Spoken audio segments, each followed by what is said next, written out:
안녕하세요. 지난 시간에 정부의 유형에 대해서 강의를 했었죠. 좀 목소리를 더 크게 하려고 노력할게요. 그래서 여러 가지 종류의 그런 정부들이 있는데 이제 하나씩 하나씩 설명을 하면 지난 시간에 하다가 첫 번째 부분은 잠깐 했었죠. 다시 한번 리뷰를 하면 Single Party Majority Cabinet 말 그대로 한 정당이 과반수를 차지한 경우죠. 어, 그리고 미니멈 웨이닝 코얼리션 캐비넷은 뭐냐면 여러 정당이 연합 정부를 형성했는데 그 미니멈 웨이닝이니까 그 승리 여기서 승리라는 건 뭐냐면 이제 입법에서 승리를 한다는 거죠. 그러니까 정부가 법안을 발의를 하면 그러니까 의회제에서는 이제 정부가 법안을 만들어서 발의하고 순수한 대통령제에서는 입법부 의회에서 법안을 만들어서 이제 발의를 해요. 그러니까 발의를 하는 주체가 달라요. 그래서 법안 발의자가 있고 이제 의제 설정을 한다고 얘기하는데 먼저 법안을 설정 발의해서 상대에게 넘겼을 때 상대가 그 제안 또는 발의에 대해서 수정을 가하지 못하고 그 발의 또는 제안을 받아들일지 말지 그 두 가지 선택만 할 수 있을 경우에 먼저 발의한 사람을 또는 발의한 기관을 의제 설정자라고 불러요. 그렇기 때문에 의회제에서는 정부 또는 행정부, 내각 다 똑같은 말이에요. 정부가 법안을 만들어서 의회에게 넘기면 의회에서는 거기에 대해서 이제 찬반 투표를 하는 거예요. 그러니까 정부안을 수정할 수는 없고 찬반 여부를 결정해요. 그러니까 받을 것인지 말 것인지만 결정하는 거예요. 그러니까 의회제에서는 정부가 의제 설정자예요. 그러니까 의회제면 의회가 법을 만들 것 같은데 반대예요. 행정부에서 법안을 만들고 정부는 단지 찬반만 표시할 수 있어요. 정부가 의회가 정부 안에 찬반 여부만 결정할 수 있어요. 근데 만약에 의회가 정부 안에 대해서 수정을 가할 수 있다면 의회는 자신에게 유리한 법안을 얻을 수도 있죠. 근데 수정을 가하지 못하고 찬반 여부만 결정하기 때문에 정부에서는 그 제도를 이용해서 의회가 받을 수 있는 법안들 중에서 정부에 가장 유리한 법안을 제안을 하겠죠. 그러니까 정부에게 더 유리한 법안이 만들어지죠. 반대로 대통령제에서는 의회에서 법안을 만들어요. 순수한 대통령제. 의회에서 법안을 만들어서 대통령한테 넘기면 대통령은 의회 법안을 받을 것인지 받아서 공표할 것인지 아니면 거부권을 행사할 것인지 그냥 공표냐 거부권이냐 그러니까 이 역시도 찬반 여부만 결정하는 거예요. 그러니까 대통령이 의회의 법안에 대해서 수정을 가할 수 없고 물론 수정을 가할 수 있는 대통령제도 있는데 대부분의 대통령제에서는 공표할 것인지 거부할 것인지 받을 것인지 말 것인지 그 결정만 할 수 있어요. 그렇기 때문에 의회는 자신에게 유리한 법안을 만들 수 있어요. 그러니까 대통령이 받을 만한 법안들, 수용할 만한 법안들이 여러 개가 있겠죠. 그러니까 수용할 만한 법안들 중에서 자신에게 가장 유리한 법안을 대통령한테 넘기겠죠. 그러니까 대통령은 그 이상 그 법안을 받아서 어차피 의회에서 대통령이 받을 만한 법이라고 예측해서 만든 법이기 때문에 그 대통령은 그 법안을 받아서 공표할 수밖에 없겠죠. 거기다 수정을 가하지 못하니까 대통령의 권한이 축소되죠. 그러니까 한국 같은 경우에는 정부도 법안을 만들고 의회도 법안을 만들어요. 그렇기 때문에 의회제의 특성을 가지고 있다고 얘기할 때 한국은 정부가 법안을 만들어서 의회에 넘기는데 근데 이때 차이점은 의회는 또 정부 안에 수정을 가할 수 있어요. 그러니까 이럴 때는 정부가 먼저 법안을 만들어서 의회에 넘긴다고 해서 정부가 의제 설정자가 될 수는 없어요. 왜냐하면 의제 설정자라고 했을 때는 먼저 제안을 했을 때 상대가 내 안에 대해서 수정을 가할 수 없을 때만 의제 설정자라고 하니까 정부안을 의회가 수정할 수 있다면 정부는 더 이상 의제 설정자가 아니에요. 근데 만약에 대통령 정당 여당을 대통령이 장악하고 있기 때문에 다수 여당이 정부 안에 수정을 갈 수 없다면, 거수기 역할만 할 수 있다면, 그러면 정부가 의제설정자가 되고 따라서 의회제하고 똑같아지는 거죠. 그러니까 여대 야소의 상황에서 정부가 다수 여당을 통제할 수 있다면 그러면 의회제와 같은 결과가 발생해요. 즉 정부에 유리한 법안을 통과시킬 수 있어요. 그래서 그 얘기를 왜 하느냐? 여기서 민원 위닝 코얼리션이라고 했는데 윈한다는 얘기가 뭐냐면 그러니까 정부가 만들어서 의회에 넘긴 법안을 의회에서 통과시켜 줘야겠죠. 그러니까 정부가 이기기 위해서, 여기서 이긴다는 얘기는 자신이 만든 법안을 통과시키기 위해서 필요한 내각을 얘기하는 거예요.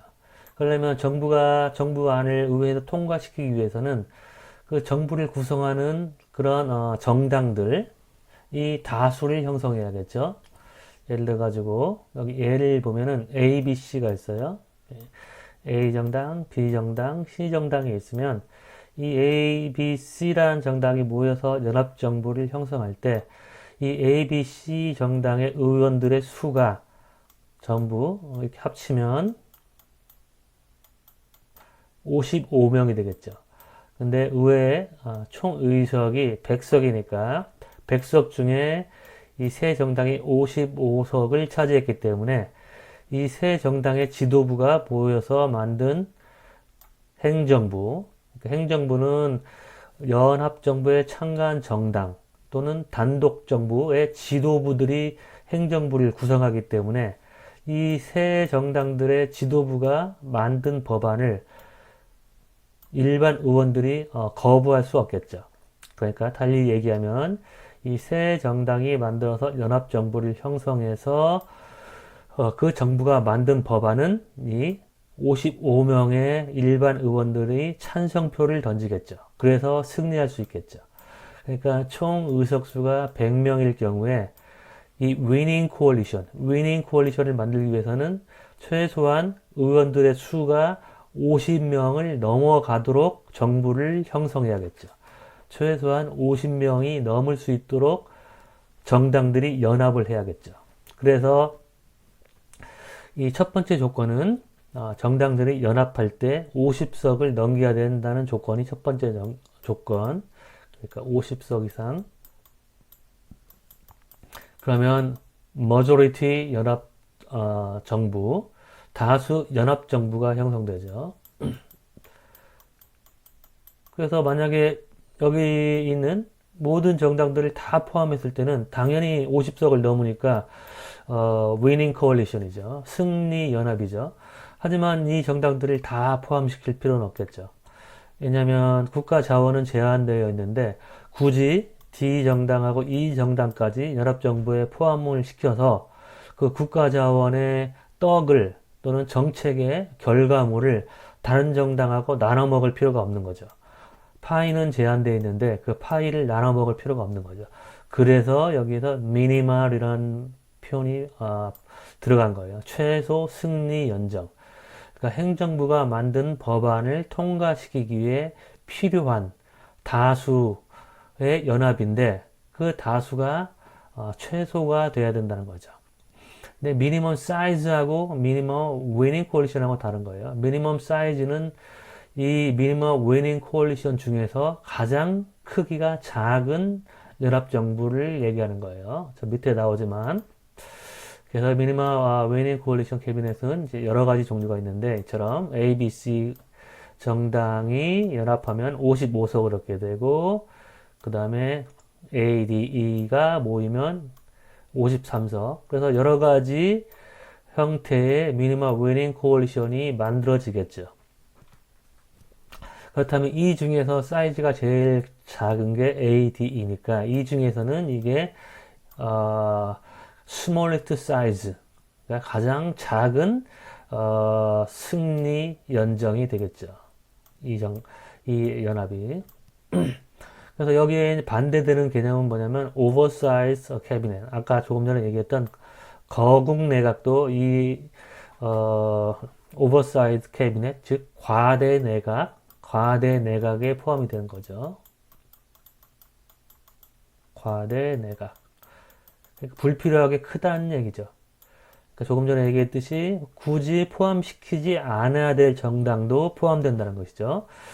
그래서 아까 A, B, C가 미니멈 위닝인데 여기 이 연합정부는 D를 포함시켰죠. 불필요한 정당이죠. D는. 그러니까 A, B, C만 있어도 55석 과반수를 넘었는데 굳이 D를 포함시킬 필요가 없겠죠. 그 A, C, D, E도 마찬가지죠. A, C, D, E. 왜냐하면 A하고 D하고 E만 있어도 되는데 C를 또 포함시켰죠. 그렇죠? 그리고 뭐 어디 봅시다. A, B, E 같은 경우에는 A, B, E니까 A, B, E.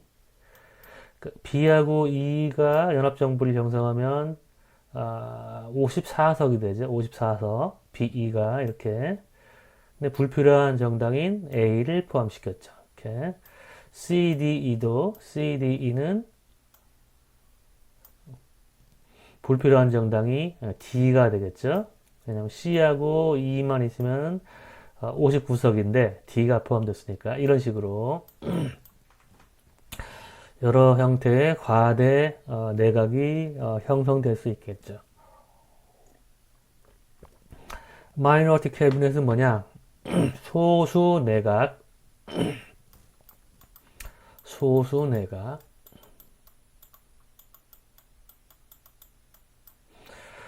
So, this type of cabinet consists of a single party less than a parliamentary majority. 그러니까 의회의 다수보다 작은 한 정당으로 구성된 그런 정부를 얘기한다. 그게 이제 소수 내각.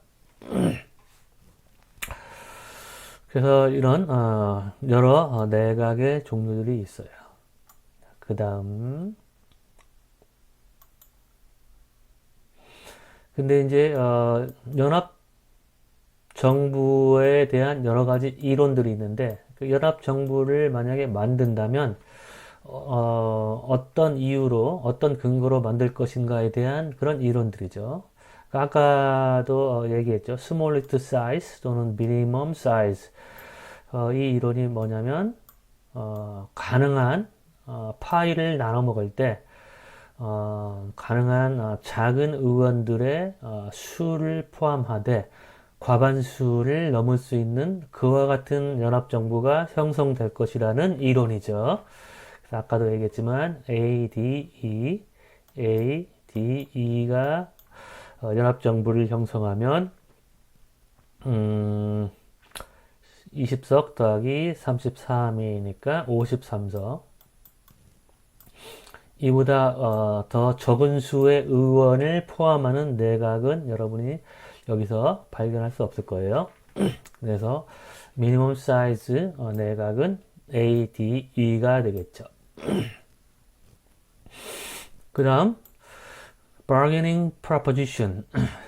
이 이론은 뭐냐면 그러니까 이 bargaining을 하는 데 있어서 제일 효과적인 효율적인 그런 연합정부가 형성될 거라는 거예요. 그러니까 사이즈와 상관없이 왜냐하면 정부가 연합정부가 형성되면 그 연합정부에 참여한 정당들이 법을 만들 때 서로 타협하고 교섭하고 그리고 뭐 서로 자기에게 유리한 법안을 만들기 위해서 밀당을 하겠죠. 그럴 때 가장 효율적인 교섭이 가능한 거는 가능한 연합정부에 참여한 정당의 수가 적어야겠죠. 그래서 the fewest number of coalition party 연합정부에 참여한 정당들의 수가 가장 적어야 된다. 그러니까 여기는 의원들의 수가 제일 적은 게 아니라 정당의 수. 왜냐하면 연합정부에서 서로 타협하는 당사자는 의원들이 아니라 정당 간의 타협이 이루어지기 때문에 가능한 한 정당의 수가 적으면 법을 빨리 효율적으로 만들 수 있겠죠. 그래서 정당의 수가 최소화되어야 한다라는 것이죠. 그 다음은 minimal range, 그러니까 이 범위가 가장 작아야 된다라고 얘기했는데, 이 범위란 건 뭐냐면 이념적인 범위. 예를 들어서 이념이 각 정당들의 이념이 이처럼 0으로부터 10까지 좌우의 공간에서 A는 0, B는 뭐 2, 그 다음에 5, 뭐 8 이런 식으로 되면은 정당들이 연합정부를 형성했을 때 이 연합정부에 참가한 정당들의 이념 차이를 가장 최소화시킬 수 있는 그런 연합정부가 형성되겠죠. 이 예의 경우에는 이렇게 정당들의 이념적인 차이가 일식이라고 가정을 한 것이죠. 그래서 이걸 지우면 지저분하니까 A 정당이 1, B 정당이 2, C 정당이 3, D 정당이 4, E 정당이 5라고 했을 때 A, B, C라는 연합정부의 이념적인 거리를 보면 A, B, C가 연합했으니까 가장 양극단에 있는 정당인 A 정당과 C 정당의 입장 차이가 2가 되겠죠. 그렇죠? 그리고 BCD도 BCD. 그러니까 여기서 미니멈 레인지에 포함된 정당들은 50석을 넘는 정당들, 그러니까 미니멈 위닝 코얼리션 정당들 중에서 이 거리가 최소화돼야 된다는 걸 얘기하는 것이죠. 미니멈 위닝 코얼리션 정당들 중에서 그들 간의 거리가 최소화될 수 있는 그런 연합정당, 그러니까 BCD도 세 정당이 모이면 50석이 넘으니까.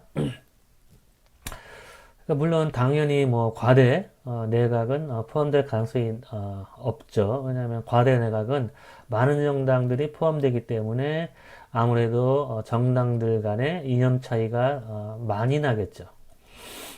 그래서 이제 BCD는 역시 이념 차이가 둘, CE도 50석을 넘는 정당이죠. CE가. 근데 이념 차이가 2가 되겠죠. 그렇기 때문에 이런 연합 정부들이 바로 미니멀 레인지 코얼리션이라고 얘기할 수 있겠죠. 치고 하지만 BE는 그렇지 않다. BE도 50석을 넘었으니까 미니멀 위닝 코얼리션인데 이 정당의 연합은 입장 차이가 3이 되는 거죠. 2, 3, 4, 5니까 5 빼기 2 해가지고 3이 되는 거죠. 그래서 BE는 양극단에 있는 정당들 입장 차이가 크기 때문에 이와 같은 코얼리션은 만들어지지 않을 것이다 라고 얘기하는 게 미니멀 레인지 코얼리션 티어리예요. 다음에 Minimal Connected Winning Coalition. 이거는 연합정부에 참가한 정당들의 입장 차이가 최소화되긴 해야 되는데 그 정당들이 서로 연결되어야 된다는 거죠. 이념적으로. 그래서 빨간색으로 이제 하면 ABC도 아까 조금 전에 살펴봤듯이 입장 차이가 2가 되는 거죠. 극단의 양쪽에 있는 정당들의 입장 차이가 2가 되고, 그렇죠? 그리고 BCD도 아까 살펴봤듯이 양쪽에 있는 정당의 입장 차이가 2. 그 다음에 CDE 같은 경우, CDE는 과대 내각이긴 하지만 이 내각에 포함된 정당들이 서로 연결되어 있죠. 이념적으로 이렇게. 근데 BE 같은 경우에 BE 같은 경우에는 Minimal Connected Winning Coalition이라고 얘기할 수가 없겠죠. 그러니까 BE는 여기에 해당되지 않는 거죠. 왜냐하면 B하고 E는 그 중간에 두 정당이 있기 때문에 정당들이 연합을 할 때 이처럼 온건 좌파하고 극우파 정당이 연합을 하면서 이 중간에 있는 정당들을 빼놓고 이렇게 연합을 할 리가 없다라는 것이죠. 그 다음에 Policy Viable Coalition. 그러니까 이거는 뭐라고 할까요? 그러니까 정책이 경쟁력이 있는 코얼리션인데 정책이 경쟁력이 있다는 얘기는 뭐냐면 그러니까 연합정부에서 정책을 제안했을 때 그 정책이 통과될 수 있는 그런 코얼리션이 만들어진다는 것이죠. 그럼 어떤 경우에 정부가 만든 정책이 통과될 가능성이 높냐? 그거는 이 피보탈 파티, 중위 정당, 중추 정당이죠. 직역을 하면. 근데 중위 정당이 중추 정당이 되겠죠. 중위 정당이란 건 뭐냐면 유권자 이념을 좌에서 우로 이렇게 배열했을 때 유권자가 아니라 의원들의 이념 또는 이 의원들의 정책 입장을 좌우로 배열했을 때 그 중간에 있는 의원을 중의의원이라고 부르죠. 중의의원. 근데 중의의원을 포함한 정당이 바로 중위정당이고 중위정당이 중추정당이죠. 중의의원.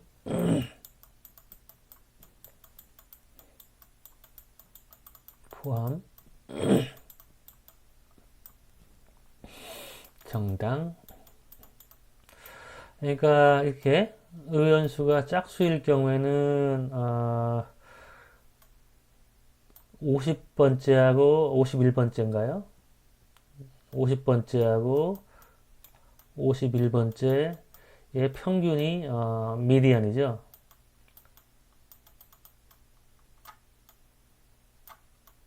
그래서 많은 경우에 이제 의회들은 홀수로 구성하죠. 물론 한국은 지금 300명으로 구성되어 있지만 이제 이렇게 과반수로 의회가 갈라질 때 확실히 갈라질 수 있도록 물론 이제 100명으로 해도 이제 과반수를 차지하기 위해서 이제 51명의 의원을 확보를 해야겠죠.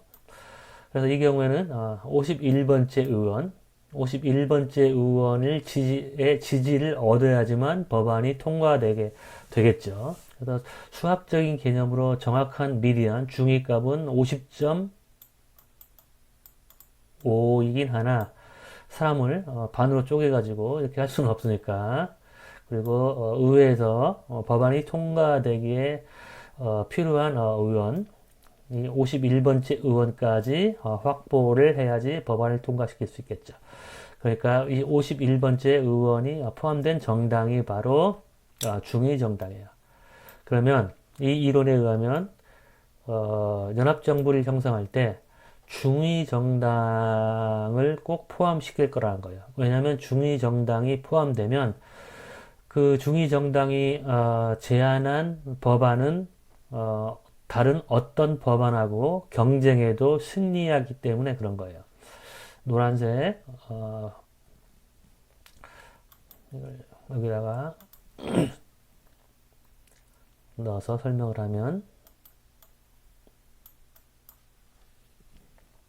예를 들어 가지고 뭐 A, B, C, D라는 정당이 있어도 상관없고 홀수 정당이 상관없고 설명을 그냥 간편하기 위해서 가장 간단한 정당 체제 세 정당이 있다고 해봐요.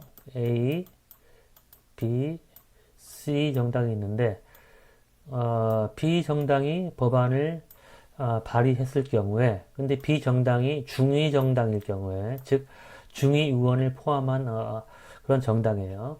그러면 이 B라는 정당이 발의한 법안을 이길 수 있는 법안은 없어요.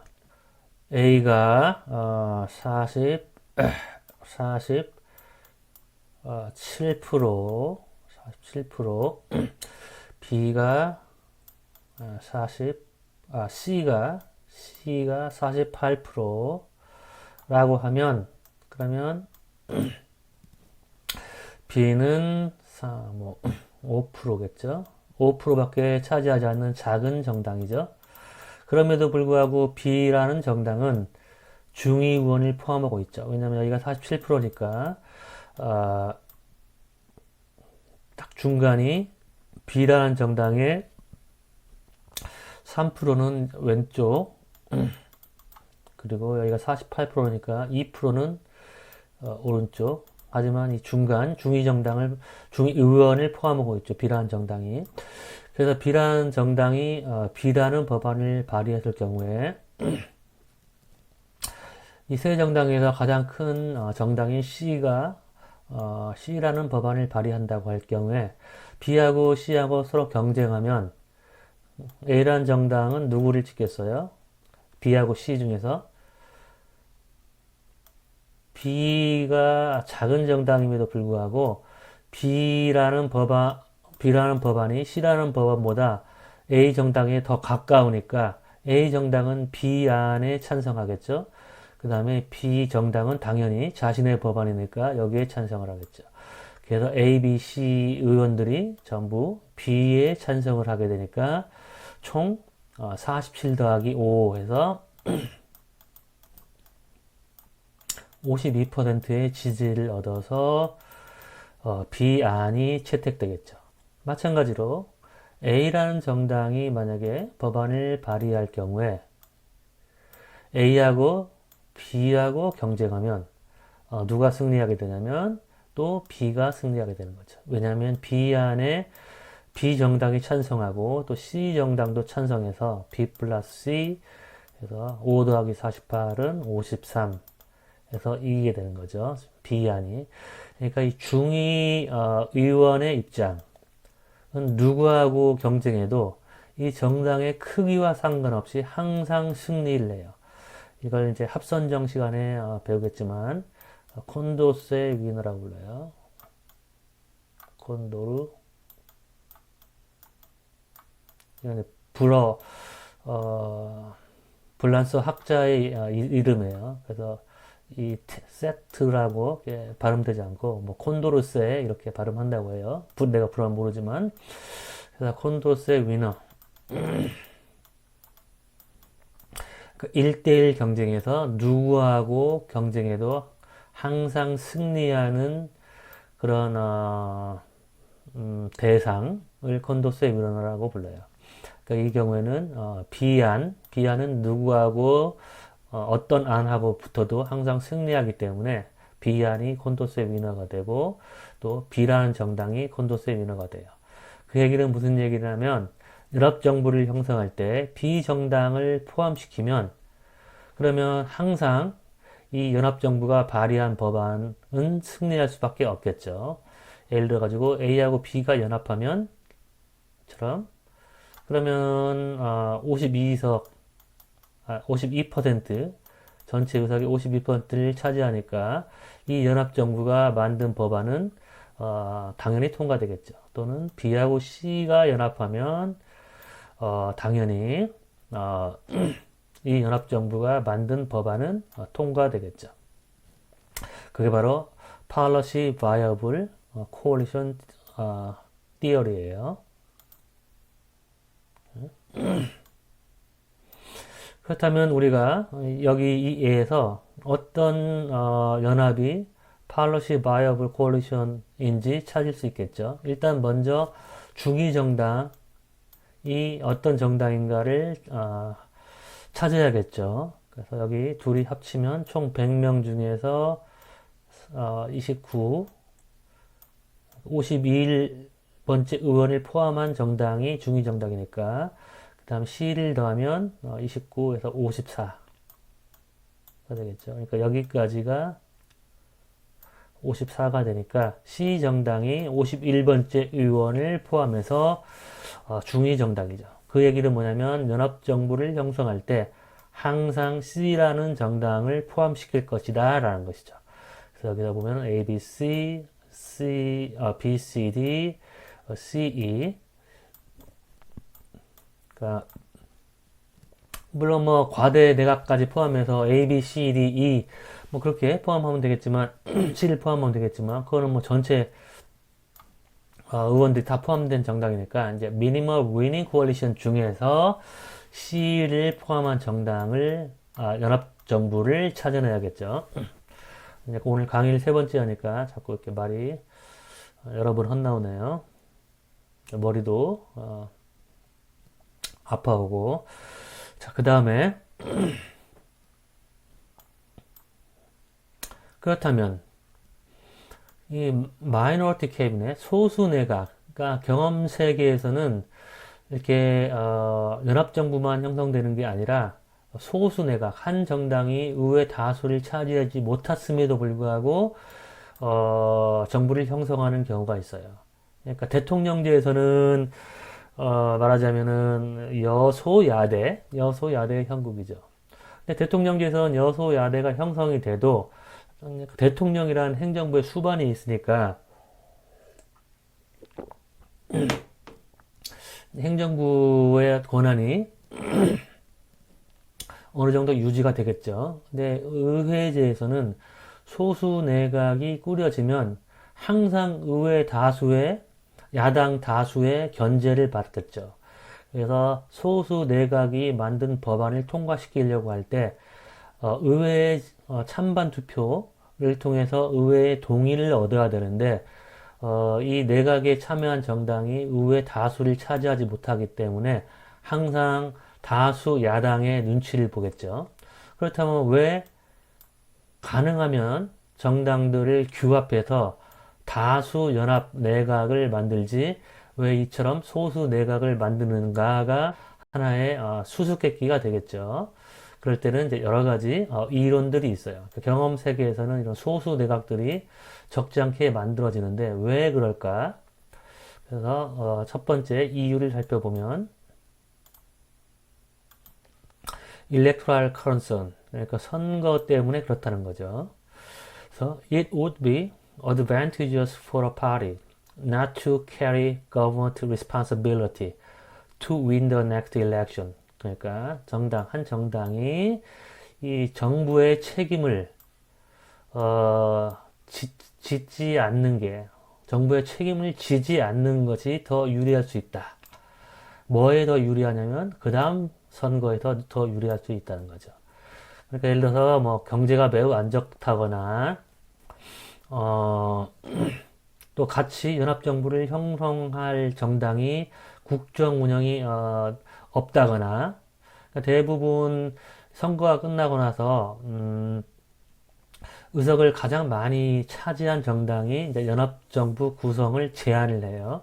우리가 제1당이니까 나랑 같이 연합정부를 만듭시다 이렇게 제안을 하면 다른 정당들이 이제 참여 여부를 결정하는데 만약에 제1당이 저 1당하고 같이 국정 운영을 해봤자 그 다음 선거에서 뭐 유리할 게 없다 그렇게 생각하면 연합정부에 참석하지 않겠죠. 과거에 한국 같은 경우에는 대통령제임에도 불구하고 연합정부가 이루어졌던 때는 IMF 때 김대중 대통령이 DJP 연합, 김종필 씨의 자민련하고 같이 연합정부를 형성을 했죠. 그래서 그 당시에 여당이 의회 다수를 차지하지 못했는데 자민련하고 또 그 다음에 한나라당의 40명 정도를 규합해 가지고 다수 정부를 꾸렸죠.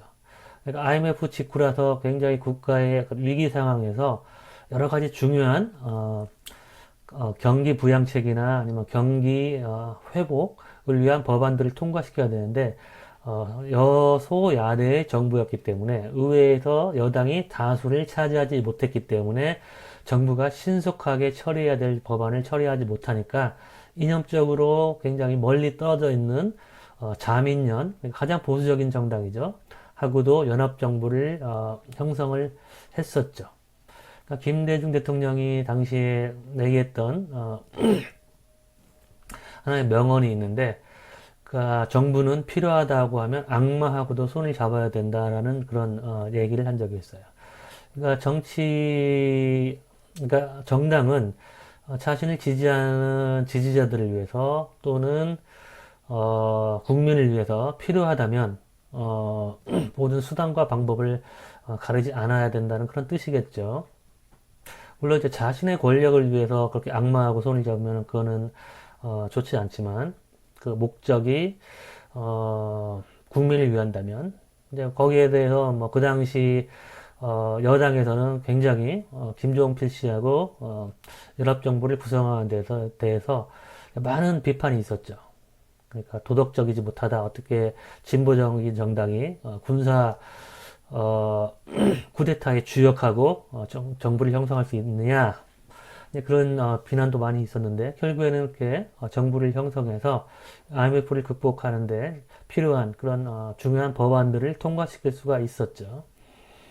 지금도 뭐 그런 비슷한 논란이 벌어지고 있죠. 그러니까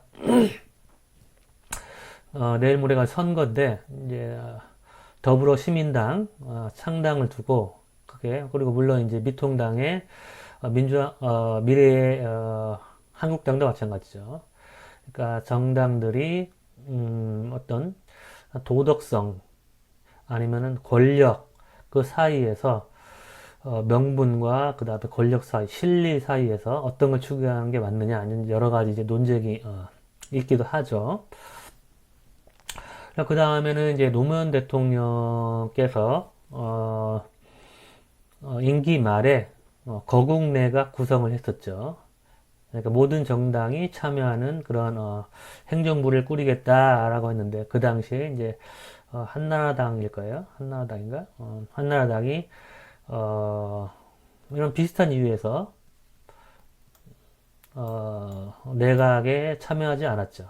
그러니까 뭐 그 당시에 참여정부를 비난하면서 뭐 경제 실정의 원인이 뭐 참여정부의 아마추어리즘이다 뭐 등등등등 실제로 지나놓고 보면은 노무현 정부가 경제 성장률이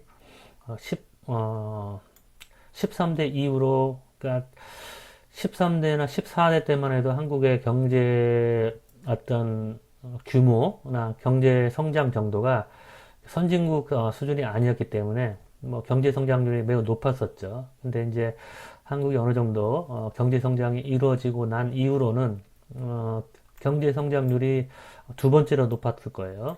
그럼에도 불구하고 뭐 아마추어리즘이라 뭐 경제가 망가졌다 이제 그런 비난을 하면서 굉장히 좋지 않아졌죠. 참여정부가 여러 가지로 이제 그때 참여정부에 힘을 실어줄 필요가 없었겠죠. 그 당시 한나라당에서는 그렇기 때문에 거국내각 참여를 거부를 했었죠. 그 현 정부에서도 뭐 좌파 독재라고 얘기를 하지만 여러 번 문재인 대통령이 야당 쪽에 인사들을 입각을 제의를 했었죠. 그게 이제 공식적으로 얘기를 하지 않았기 때문에 밝혀지지 않았는데 지난번에 야당의 대표들하고 뭐 대통령하고 만났을 때 문재인 정부가 너무 독주를 한다. 그래서 서로 뭐 대화 타협 뭐 등등을 해야 된다고 할 때 그때 이제 밝혔었죠. 그 중에 이제 제안을 했던 사람들 중에 하나가 뭐 그 당시 국민당의 어떤 김성식 의원 지금은 아마 무소속일 거예요. 도 있었고 한 세 명한테 입각 제의를 했는데 그 사람들이 거절을 했죠. 그러니까 어떤 그런 협치의 노력을 하지 않은 게 아니죠. 협치를 하려고 제안을 했는데 거기에 응하지 않았던 거죠. 그때 이제 문재인 대통령이 어떤 얘기를 했냐면 그렇게 내각을 제안을 해도 만약에 야당 의원 입장에서 현 정부의 내각 제안에 받아들이면 배신자로 낙인이 찍힌다는 거예요. 그러니까 한국에 그런 정치 문화가 있기 때문에 참 협치가 어렵다라는 점을 그런 어려움을 토로하기도 했었죠. 말로는 이제 협치를 해야 된다고 야당들이 그렇게 얘기하면서 그 협치에 참여하면 또 배신자로 낙인을 찍는다는 거예요. 근데 어쨌든 대통령제에서는 이제 지금까지 설명한 이 연합정부, 의회제에서 연합정부하고는 다른 거예요. 그러니까 예를 들어서 왜 다르냐면 연합정부에 참여했다가 대통령제에서 내각에 참여했다가 마음에 안 든다고 해서 이탈을 해도 그 정부가 실각하지 않아요. 대통령제에서는. 그러니까 대통령의 임기가 고정되어 있기 때문에 내각이 해산된다고 해서 또는 내각의 일부 의원들이 그만둔다고 해서 정부에 반대하는 입장을 표명해서 그만둔다고 해서 내각이 와해되거나 또는 다른 표현으로 실각하지 않는데 의회제에서는 연합정부에 참여한 정당 간의 갈등이 심화돼서 어떤 한 정당이 이탈하게 되면 바로 내각이 실각하게 되고 선거를 다시 치러야 돼요. 그러니까 대통령제에서 연합정부하고 의회제에서 연합정부는 성격이 다른 거예요. 그러니까 의회제에서 연합정부는 이런 실각의 위험성이 있으니까 가능한 한 이념적인 입장이 비슷한 그리고 정책적인 그런 공통점이 많은 그런 정당들끼리 연합을 해야지 안전하겠죠. 그리고 또 정당 간에 어떤 갈등이 생겨도 그 한 정당이 이탈하게 되면 실각하게 되니까 그 실각의 위험성 때문에 훨씬 더 연합의 동기가 강하겠죠. 어쨌든 처럼 소수 내각이 형성되는 경우는 다음 선거에서 불리하다고 생각했을 때는 소수 정당들이 제1당의 내각 입각 제안에 거절하겠죠.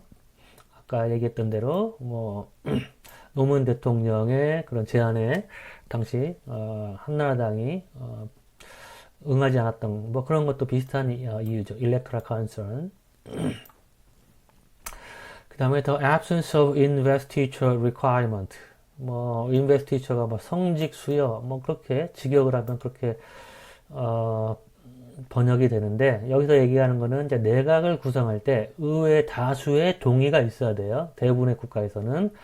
근데 그런 절차가 필요 없는 국가. 그러니까 내각 구성 당시 의회의 동의가 필요 없는 그런 국가에서는 그러면은 50%의 지지, 동의를 얻지 않아도 내각이 구성될 수 있으니까 이 소수 내각이 만들어질 가능성이 높겠죠. 반면에 investiture requirement가 있는 국가에서는 의회 50% 지지를 무조건 얻어야 되니까 다수 연합 정부가 형성될 가능성이 더 높아지겠죠.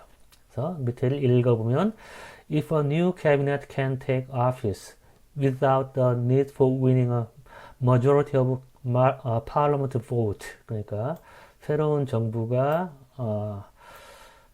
이 오피스를 테이크한다는 얘기는 그러니까 정부를 형성한다는 얘기겠죠. 근데 어떤 필요 없이 정부를 형성하느냐? 의회의 과반수의 지지가 필요 없이도 정부를 형성할 수 있을 때 그러니까 together investiture 아까도 얘기했듯이 이 정부 형성에 대한 동의를 얻기 위해서 과반수의 지지가 필요 없을 경우에 그러면 the minority cabinet is more likely 그러면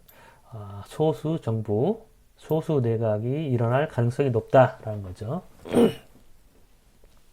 후반부에 되니까 목이 조금 자꾸 칼칼거려서 미안해요. 목소리도 좀 이제 코맹맹이 소리가 나오기 시작하죠. 목소리를 아낀다기보다 목소리를 덜 나니까 비음이 더 많이 섞여 나오는 것 같아요. 지금 50분이니까 이거 마저 해버립시다. 그 다음에 the requirement of constructive vote of no confidence. 그러니까 이거는 건설적 불신임한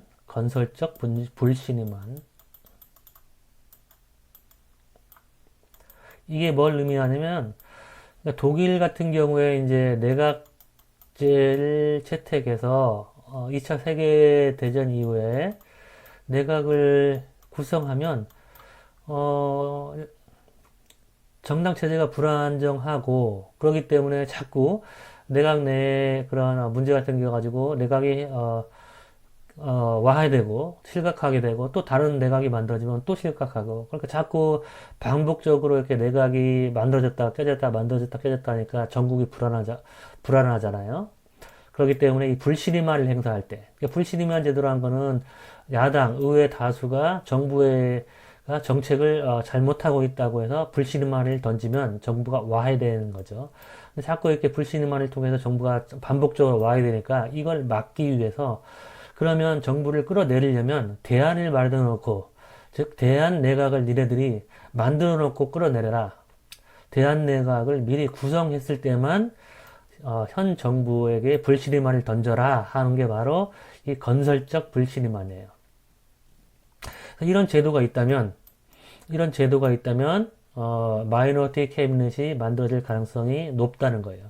왜냐하면 야당이 지나치게 분열됐을 경우에는 이런 건설적 불신임한을 던지기 전에 대한내각을 형성해야 되는데 그 대한내각이 형성될 가능성이 낮다는 거예요.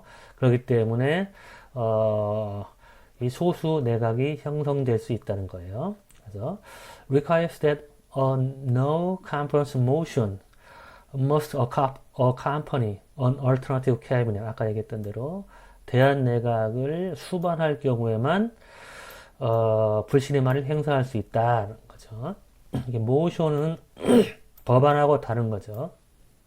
결의안, 동의안, 뭐 이런 걸 이제 모션이라고 하죠. 법안이 아닌. But if the parliament majority opposing the cabinet is to divide it.